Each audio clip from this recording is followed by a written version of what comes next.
जाह्नवी और सावल को भी। इसके खिलाफ वीडियो बना के पूरे शहर में वायरल कर दो कि सेठ दाऊद के बेटे को फंसाने के लिए सारा चक्कर चलाया, बदनाम कर दो उस लड़की को। मेरे मौकिल के पास ठोस सबूत मौजूद हैं जो मुल्जिमान को मुजरिम साबित करने के लिए काफी हैं। आप जो भी सजा मुकर्रर करेंगे मैं उसके लिए हाजिर हूँ। हाँ, सजा तो मिलनी चाहिए। इश्क तो रकीब से भी उल्फत करना सिखा देता है। वो कहते हैं ना बाबा, सच्चाई को किसी दलील की जरूरत नहीं होती, उसी तरह मोहब्बत में भी कोई किसी को बरकरा नहीं सकता। गलती मेरी है, मुझे ये काम सबसे पहले कर लेना चाहिए था। रकीब कोई दुश्मनी करने वाली चीज थोड़ी होती है झल्ले।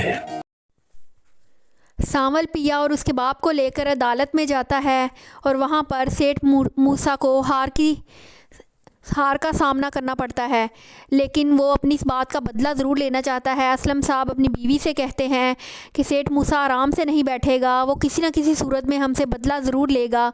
पिया भी ये बात सुनकर काफ़ी परेशान हो जाती है कि वो अब इनके साथ क्या करेगा, क्योंकि अदालत में तो वो कामयाब नहीं हो सका, लेकिन वो इन लोगों को चैन से बैठने नहीं देगा। दूसरी तरफ सेठ मूसा अपने आदमियों से कहता है कि ऐसा तो हो नहीं सकता कि ये लोग मुझे हरा दें और मैं हर सूरत इनसे बदला लूँगा। इस लड़की को इतना सोशल मीडिया पर बदनाम कर दो कि ये किसी को मुंह दिखाने के काबिल ना रहे।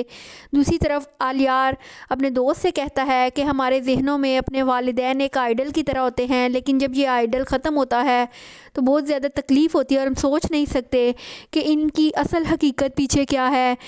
इसी दौरान पिया की एक वीडियो वायरल हो जाती है और सब लोग देख रहे होते हैं, जिसमें उस लड़की को मासूम नहीं बताया जाता और काफ़ी कुछ उसके बारे में बातें फैलाई जाती हैं।